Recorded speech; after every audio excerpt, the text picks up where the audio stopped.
জয় মোহনবাগান। আগামী 30 তারিখ সেভান এফসির সাথে ইরানের যে খেলা আছে সেই খেলায় Jamie McLaren, Demi Petratos, Jason Cummings এবং টম অ্যালডেট ভিসা সংক্রান্ত কিছু প্রবলেমের জন্য যেতে পারছেন না, অনুপস্থিত থাকবে। তো এখন অবধি ভিসা নিয়ে কোনো রকমের সুরাহা এই চারজন প্লেয়ারের হয়ে ওঠেনি। তো মোহনবাগান ম্যানেজমেন্ট থেকে এএফসির কাছে একটা আর্জি জানিয়েছে যে ইরানের ভেন্যুটা চেঞ্জ করার জন্য, আর যদি সেটা পসিবল না হয় যেন তারা ভিসা সংক্রান্ত যে প্রবলেমটা আছে সেটা সলিউশন কিছু একটা করে দেয়।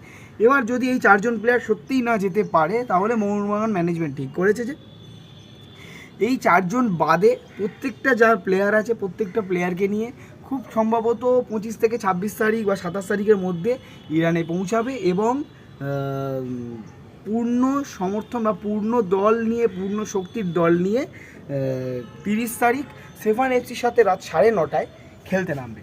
তো এই চারজন বাদ দিয়ে প্লেইং 11 কী হতে পারে বা টিমের পারফরমেন্সে কতটা এফেক্ট করতে পারে এই চারজনের অ্যাবসেন্স, সেটা তো একমাত্র 30 তারিখে 9:30টার পর জানা যাবে।